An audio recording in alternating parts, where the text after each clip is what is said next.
کس آیت کا ترجمہ ہے کہ مردے نہیں سنتے؟ ہم نے تو آج تک وہ آیت نہیں پڑھی جس کا یہ ترجمہ ہو کہ مردے نہیں سنتے۔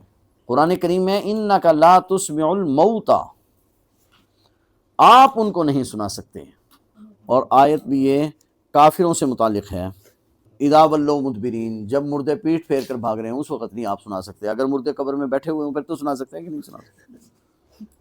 بھئی یہی قرآن کہہ رہا ہے نا، اگر اس سے مراد مردہ ہی ہے جی، تو قرآن کہتا ہے کہ آپ مردے کو نہیں سنا سکتے جس وقت وہ پیٹ پھیر کر بھاگ رہے ہوں۔ تو اگر مردے قبرستان میں ہی ٹھہرے ہوئے ہوں تو پھر تو سنا سکتے ہیں نا، اگر ایسا مردہ ہو جو بھاگ تو لیتا اور سن نہ سکتا ہو جی۔ یہاں سے ظاہری بات ہے یہ تمام ہی آیات جو ہیں وہ کافروں والی اس پر پیش کی جاتی ہیں۔ دوسری جگہ ان تسمع الا من یؤمن بآیاتنا، نہیں سنا سکتے آپ مگر اس کو جو ہماری آیت پر ایمان لایا ہو۔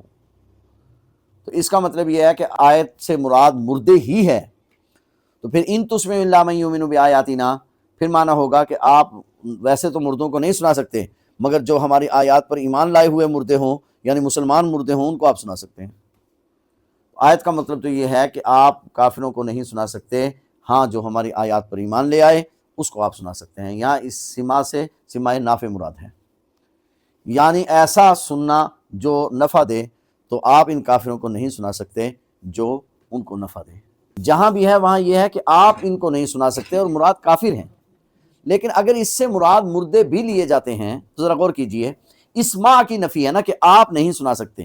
آگے قرآن کریم میں وہی ہے انک لا تہدی، آپ ہدایت نہیں دے سکتے، آپ نہیں سنا سکتے، آپ ہدایت نہیں دے سکتے۔ کیا بتلانا مقصود ہے کہ سنانا اور ہدایت دینا یہ کس کے قبضے میں؟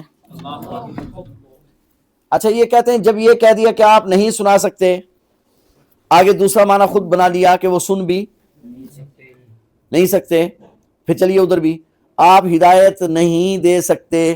ابو طالب کی وفات کے وقت اللہ تعالیٰ نے فرمایا، پھر اگلا معنی بھی کیجئے کہ پھر وہ ہدایت پا بھی، دونوں کو وہی معنی کیا جائے گا نا، آپ سنا نہیں سکتے یعنی وہ سن بھی نہیں سکتے، تو پھر آپ ہدایت نہیں دے سکتے یعنی وہ ہدایت پا بھی۔ پھر اس آیت کے بعد کسی کو مسلمان نہیں ہونا چاہیے۔